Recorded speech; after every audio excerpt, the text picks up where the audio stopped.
Disclaimer, AI voice. Enjoy.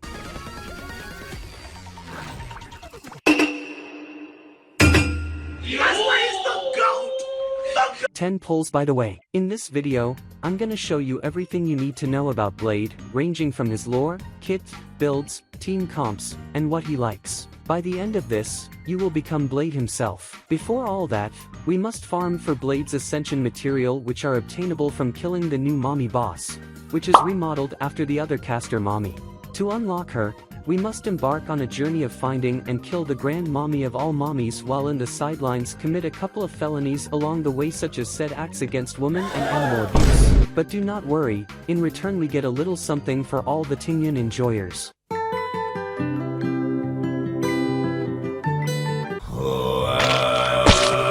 As we progress further into the story, Dan Heng and Yen Qing would soon confront Bladey, and they spur into a 2-on-1 fight.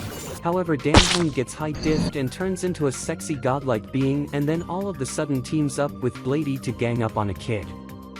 Very based. After stealing the kid's lunch money, the journey comes to closing as we can finally come face to face with the Grand Fin Mommy. It doesn't matter in the end, as she basically said, "Bitch, I can respawn," and just poofed. Congratulations, you just learned one thing about Blade before the guide started. He's batshit crazy beating up kids, but hey, we accept him for who he is. For his basic attack, it scales off from Blade's attack stat, while there's a second form, Hell's Cape, that greatly boosts his basic attack damage in exchange for 30% of his max HP for 3 turns. The basic attack is now called Forest of Swords, consuming another 10% off from Blade's max HP and becoming a AoE damage that does significantly more damage to target, while significantly less to adjacent enemies. His big boy damage, Death Sentence, is completely directed towards himself and not the enemy, as he purposely sets himself on 50% of his max HP, and do massive amount of AoE damage that scales off from both his attack and HP percentages. However, again, the adjacent enemies will receive significantly lower numbers than the main target. Did you see that? Blade is literally chipping himself away with each strike to the point he is at 1 HP. Somebody help this man.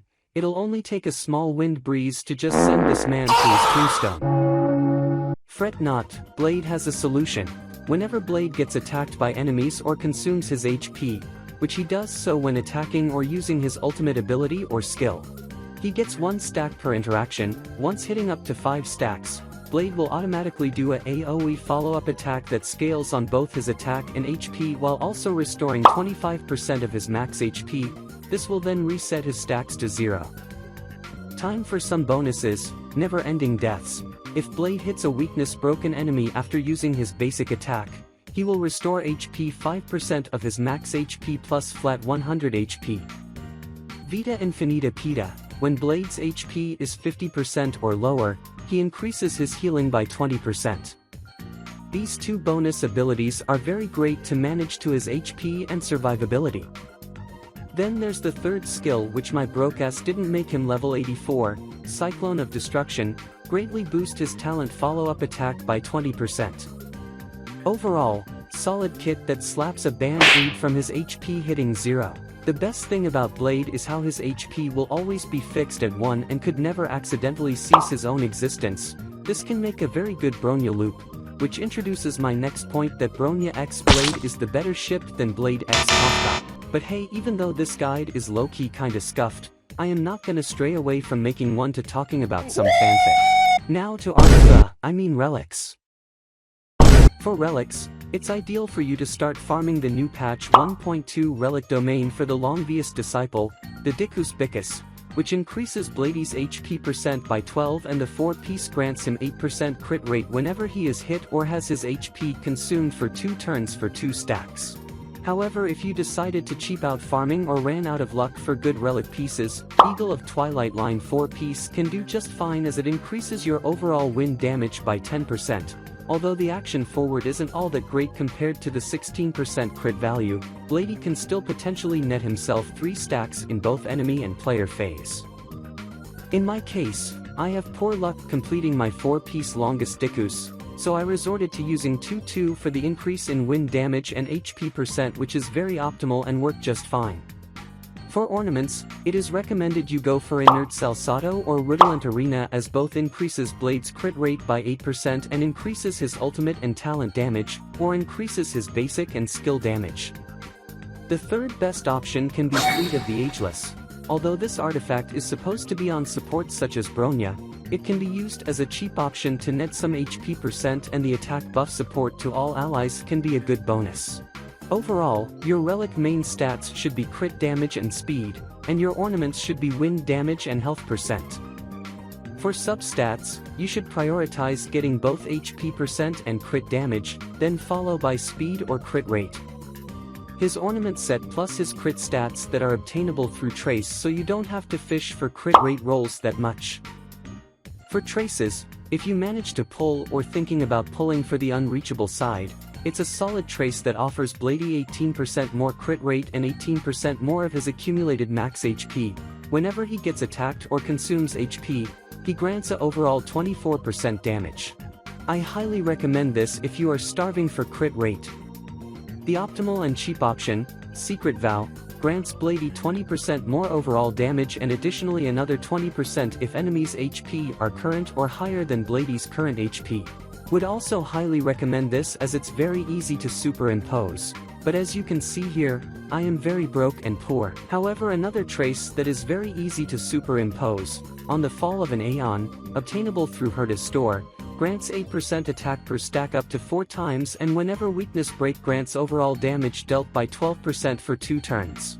I actually do not recommend this, as Secret Vow 40% damage overall with HP conditions versus 32% attack and 12% damage overall with Weakness Break condition would make it seem debatable. However, Bladey is scaled much more better with HP % than attack, so you wouldn't be able to net yourself a lot of value with the 32% attack increase. However, one might say, but Fall of an Aeon is a 5-star trace. It should have higher base stats, meaning Blade should get more HP. Oh no, little one, you may be right.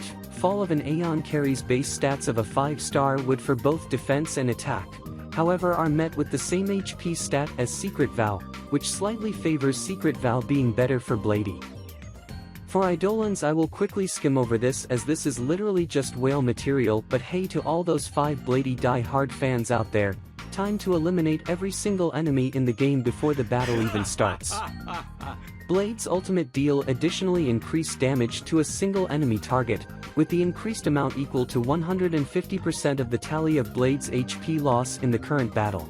The tally of Blade— screw it. TLDR, E1 basically increases his ultimate damage by 150%, very solid, not all that crazy. E2 increases his crit rate by 15%, so GG, the whales have done it again, real life money for better stat ratio. E4 gives Bladey 20% of his accumulated max HP up to 2 times. Pretty cool, more DPS and survivability. E6 decreases his stacks to 4 to counter now. In my opinion, to pull 7 copies of Bladey just to drop a stack to counter seems underwhelming, but hey, that's just me. Team comps, guides will tell you the most basic ones like Blade Luocha Bronya Silver Wolf, or Blade Bailu Bronya Pella. Nah, we don't roll with that. For free to play, Blade Natasha Yukong Trailblazer, or he can become Flex, slap a Pella, slap a Asta for the extra buff, or maybe slap March 7th because Pella is overrated and March 7th is dumb. Okay, let's be real here. Overall team composition is Blade, Buffer, Healer, and a Flex. Flex is picked accordingly to whatever the boss or ads are weak to, or can be swapped with more buffs because beat numbers. Okay, it's lore time. While I was editing, I realized I've forgotten about his technique, so a quick review of it. Blade's technique allows him to do AoE break plus damage before the battle even begins, really good at time efficiency for farming, since enemies just die at turn 0 and no one else in the game besides a DPS Natasha or Susang can do this. Alright, now back to the video.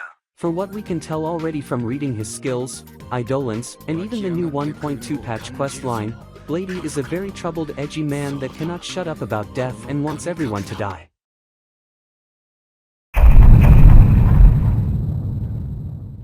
A member of the Stellaron Hunters, aka playing as the father role, who abandoned his body to become the Blade, pledges loyalty to Destiny's slave, Elio. He is the founder of the Stellaron Hunters. I'm gonna assume Kakfa would be the gun, and Silver Wolf is a computer. Ilias might just be doomed up. That just has to be it. Why else would there be literally 0 photos of him in Google? The only thing he could sense was a splotch of crimson in his sight and the taste of iron in his mouth. His limbs were unresponsive. He must have died. Do you remember?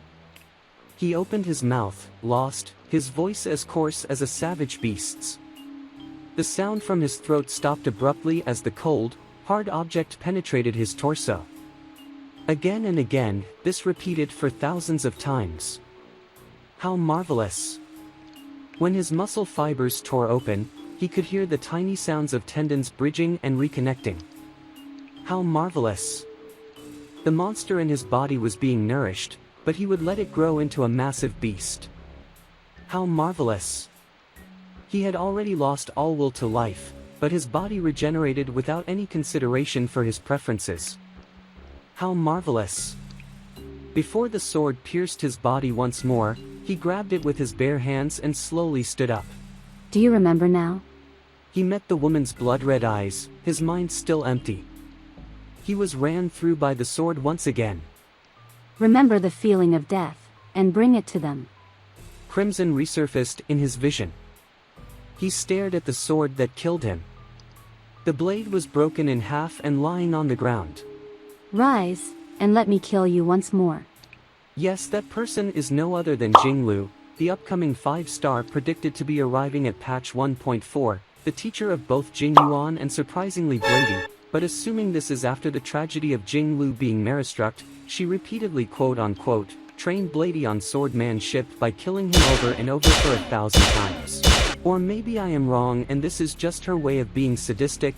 Honkaistarrail has a huge history with sadistic women so far. The only thing he could sense was a splotch of crimson in his sight and the taste of iron in his mouth. His limbs were unresponsive. He must have died. The black-haired young man shivered violently all over, but still clutched onto the spear in his hands. He had no dragon horns, and his reaction was slightly less mature than he remembered. But he would never forget this spear, these eyes, and how cruelty burst out from beneath the mirror-like emerald calmness. His wounds began to heal. His irises flickered and fixed their gaze at the boy once more. Without hesitation, the boy made another flourish with the spear. That's it. The one who showed no mercy to enemies, was you. The one who single-handedly buried the beloved, was you.